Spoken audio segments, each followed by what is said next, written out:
Muy buenos días muchachos, el día de hoy entonces vamos a hacer la clase con grado séptimo para retomar como tal los conocimientos que habíamos desarrollado durante las clases. Hay que tener en cuenta que nosotros estamos hablando netamente sobre el proceso histórico de la Edad Media.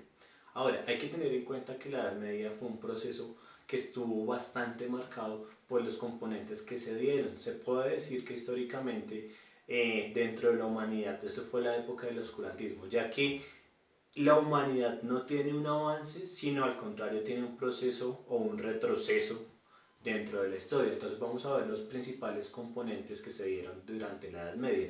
Primer componente que hay que tener en cuenta, ya lo vimos, es que la Edad Media comienza a partir de la caída del Imperio Romano y que se divide en el Imperio de Oriente y el Imperio de Occidente. Y nosotros nos centramos principalmente en el Imperio de Occidente. Listo. En ese proceso hay que tener en cuenta que a partir de acá se comenzaron a desarrollar unas características que vamos a tener en cuenta en este momento. ¿Listo?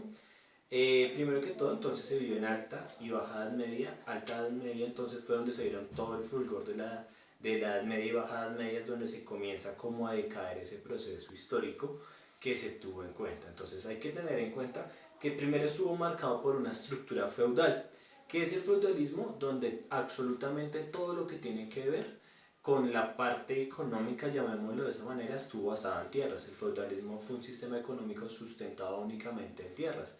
No existía como tal la moneda o otro tipo de valor, sino todo estaba sustentado en tierras y a partir de esto se desarrolló todos los mecanismos de la Edad Media. Entonces, a mayor cantidad de tierras, mayor poder tenía el señor feudal. Entonces, en ese proceso también hay que tener en cuenta que se dio totalmente el teocentrismo. Entonces, como ya lo vimos en clase, el teocentrismo es el elemento donde Dios es el centro del mundo y absolutamente todo va a girar en torno a Él y en torno a los pensamientos de la religión, que es la principal figura que se desarrolla durante esta etapa. Entonces, el teocentrismo, Dios como centro del mundo.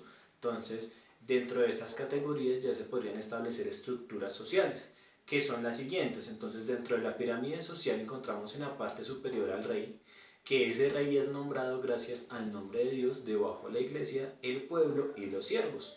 Entonces, el rey estaba ahí porque es que reinaba en nombre de Dios, estaba la iglesia, que era toda la parte del clero, estaba como tal la parte de la nobleza, que eran las personas que tenían un poder económico. Después encontramos al pueblo, que eran los campesinos o artesanos, y debajo encontramos los siervos o esclavos, que en esa época se llamaban siervos porque básicamente se dedicaban era a trabajar las tierras y eran explotados mucho por los señores feudales. Entonces, en ese proceso tendremos varias vertientes. Entonces, feudalismo, que básicamente es un sistema de gobierno sustentado en tierras, la estructura social que ya la mencionábamos, que era el rey, la nobleza, el pueblo y como tal los siervos. Y por último, estaba centrado o acompañado de la parte como tal del teocentrismo, que es Dios como centro de la tierra, muchachos. Espero que estudien, repasen estos conceptos que van a aparecer en la evaluación.